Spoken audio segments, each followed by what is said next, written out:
Ner, the others, that's Rabbi and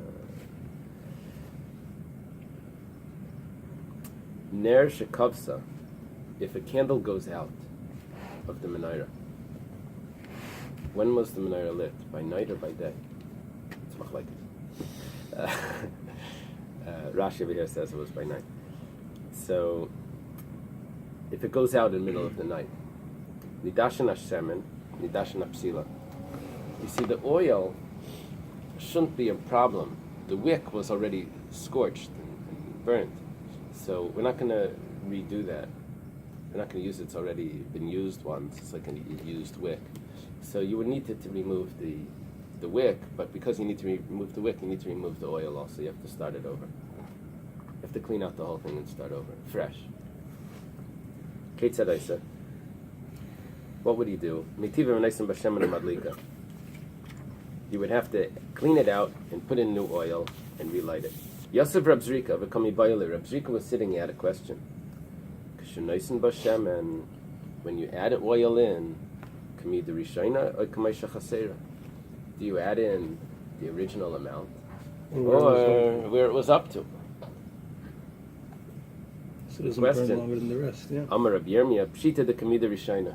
Obviously, it's like the mida rishayna. And if you're going to put in the amount that was left, how do you know how much was left? You just emptied it out. So, if you say that you measure how much was left, you said that you had 7 measuring cups, you would have an infinite amount of measuring cups. You'd have to measure this into all different, exactly the size, right? And they didn't use weights, so to measure it exactly like that, you would need different cups to measure it out. So Kari Alea, so Bjika says about Rabbi Yirmiyah, V'hadar chatzlach rechav al dvar emes, V'anva tzedek, V'hadarcha is splendor. Is successful, is riding on truth, and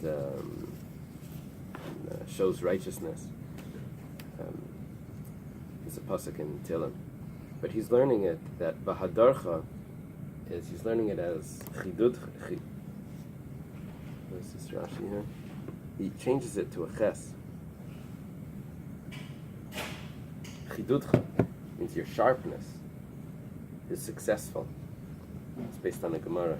You're looking at the Kisviyad? In the Ksav Yad, yeah. He says you were successful. You gave a successful answer. It's interesting how the students are getting praised with these measurements. Right. It's the third time. I think there are trends in the Gemara, like what's the style. This can also be a Melav Malkim word. Shal Shudis or Melav Malkim? Moving up. Moving up from Shal Shudis. We've already covered Shal Shudis. Moving up from Shal Shudis to Melav Malkim. You've already got that covered now. Exactly. We have enough material. It's saying it's going out. It's saying the candle's going out. There's no way that you can put in a just replace what you removed by the cleaning. You need to put in a brand new amount, a full amount, because or else you would need to measure it out so many times. And Rabbi Zrika says you're correct. Okay, Itmar Nami. Amar Rabavo, Amar Rabbi Yechanan. We actually have a statement from Rabavo in the name of Rabbi Yechanan. Va'amri Amar Rabbi Abba, Amar Rabbi Chanina, Amar Rebbe. Some say that Rabbi Abba said in the name of Rabbi Chanina. Rabbi Chanina was a very important student of Rabbi Chanina Bar Chama. The first generation of Amirai Eretz Yisrael. It says in the name of Rabbi, Ner Shekavsa, if a candle goes out, Nidashan Hashem, Nidashan Apsila, you have to redo both the oil and the wick. Ketzadai, so how do you do this? Mitiva V'neisim B'Shem Kamida Rishayna Umadlika. He says clearly that it's the amount that they used originally. You have to replace the whole thing. So if it goes out, you light it, is there a certain amount of time? What? You're asking an excellent question. Move over one chair. It doesn't say when you relight it. Huh? It doesn't say when you relight it. It says that you clean it out. It's possible that you relight it the next time the menorah was lit. It doesn't say clearly when you relight it. You know, the Rebbe has this Rishimas Menorah. It's very hard. It's very hard to go through. He goes through all the shittas. Go through all the shittas, and this is a basis for a lot of the The discussion. Rebbe wrote something on what the... Yeah, what happened was, the Rebbe's notebooks that they found after the Rebbe passed away, No. the Rishimas. I didn't know that. Yeah, the Rebbe had notebooks that no one ever saw. And after he passed away, in the drawer, they had these notebooks, and they worked on them. One of them was many pages on how the menorah was lit. It's extremely complex. The way it's facing, was it facing north to south or east to west? And the first 3/4 of it is all according to the Gemara and based on a Rashba that he's working with. And then his last few pages, last few points is according to Chassidus. He explains it according to Chassidus. So this is one of the sources. With this Gemara here. Okay, Amar Rav Huna, and then tomorrow I'll have more about that. Amar Rav Huna, Breder Rav Yehuda, Amar Rav Sheshis. Rav Huna, son of Rav Yehuda, says in the name of Rav Sheshis. It's interesting. Because I think Rav Sheshis was a student of Rav Yehuda. So they're sort of on the same generation. Okay. Ner shebemikdash shel prakim have. Okay, this was a little bit hard for me to swallow because I wasn't used to hearing this. The candle in the candelabra, the menorah in the temple, and on the top of the menorah, you have the menorah, and then on top you have what holds the oil and the wick. So it says that what held the oil and the wick was made from joints. Shel prakim. Joints. We said the whole thing was made out of one solid block. So what the commentaries are explaining. I'm sorry. No. The commentaries are explaining is that the metal was very thin. It's similar to the tripod, and you could bend it over. You could bend it over to let out the oil because it was flexible. That it was flexible. Yeah. So prakim. It sounds like it's made from joints, but the commentaries explain what it means. Prakim means joints, but it says that it was flexible. Kasavar, he holds, kiksiv kikar, umiksha, amanoyer v'ner seaksiv, because it says that it needed to be made out of one kikar of gold, a talent, I don't know what a talent is, but, and it needed to be made out of solid block. That's referring to the menorah and the ner. The ner is the top part that holds the oil. Gold and silver in their natural state are soft. Yeah, probably. They are. Correct, Yeah. yes. And that's why whenever you buy a gold or silver coin, it's 99.99% gold or silver, because they have to add a tiny bit of chemical to harden it. Uh-huh. So gold and gold and silver is natural. Are soft. They're mixing bronze with it to make it harder. So, what happens when it's soft? Does it crack if you bend No, it back it's and not. forth? It's like, it's like plastilina. You can play with it, it never grows. No, well, really? You will not. That's so interesting. In Raphael's house, like if the toys, there's the Eily, they have like gold toys just right around. That's a kiddush. Let's go. Amen. So kivan demi tava, and since the menorah needs to be cleaned out, you love the prakim have layav metayvele. If it wasn't made soft, you wouldn't be able to clean it out because you couldn't get you weren't going to turn the menorah upside down, and you couldn't take the ner off, so it would need to be made soft. Meisvei, the Gemara has a question. How was this done? Misalkan, you would remove it. Menichan ba'oil, you would leave it in the tent of meeting. Makanchan b'svagin, you would wipe it with a sponge. It sounds you're removing something over here. This is not that it's attached. This is something that's being removed. The Naisim Bashem, and they would add new oil and madlikan, and then they would light it. You have a question. Before you said that it was made in a way that it was soft, that you could bend it, and now you're saying that you would remove it and clean it.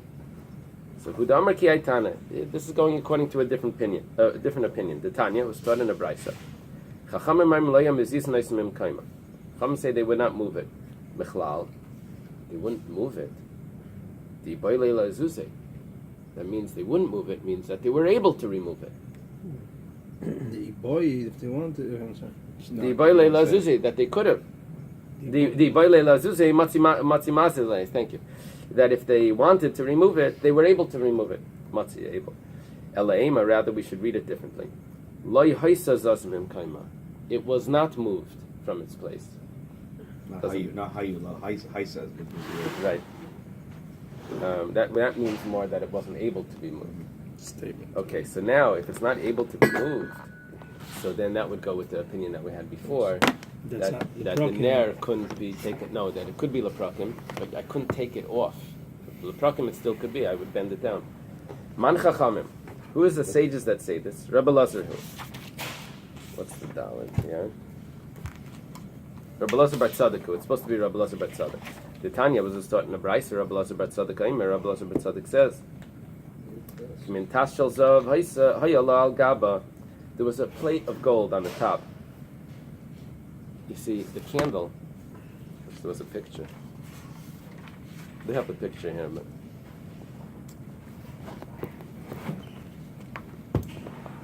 they're showing that there was what the oil was held. So there was a little plate on top. You could push it to the different sides. If you wanted to fill it, you had a wider area. The wick was coming out of the more narrow spot. You see that? Yeah. So there was a tas shel zav on top. Tas is this little plate. And kushumei tiva, when they were cleaning it out, daicha klapi pia, they would push it towards the mouth. And kushu noisim bashem and daicha klapi roshim, when they would put oil in, they would push it towards the head. So that way there was more area to pour the oil in. What we're saying here is that the actual ner was not removed. But this is going according to machlokes between these tanoim. The Tanya was taught in a brisa. What came from that one talent? We know that talent was just banged into shape. It wasn't made into different pieces and then attached and then assembled. It was. It was a prakim. Right. The word prakim confuses us, but right. But here we're saying the menorah and the candles came from that. But the tweezers and the tools did not come from that kikar. Rabbi Menachem says the menorah came from it, but the candle, the candle holder, what held the oil, and the tools, the tweezers and the little spoon, did not come from the kikar. What are they arguing about? They're arguing about what it says in the pasuk. The Tanya was taught in the brisa. Kikar zav. The brisa quotes a pasuk. Kikar zav tar yasa isa. It was made from pure gold, the talent of pure gold. Lamadnu lemenorah sheba min kikar. This teaches us that the menorah came from this talent of gold. Minayin l'rabis neiraseh. How do you know that the top, the candle that held the oil? How do you know that came from the kikar as well? Talmud leimer es kol kelim eila. All of these tools. All of these vessels. I shouldn't say tools. All of these vessels. Maybe the tweezers and the spoon, it's like a small shovel, also came from the same talent. No. Div Rabbi Menachem. Those are words of Rabbi Menachem. Now we have a problem because Rabbi Menachem said before that the ner did not come from the talent. In this brisa it says that the ner does come from the talent.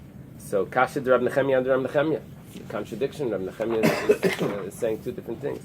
So it says Trei Tanai v'ali b'Rabbi Menachem. It's two opinions what Rabbi Menachem holds. Stam Tosefta is Rabbi Menachem. Rabbi Menachem is an important Tana.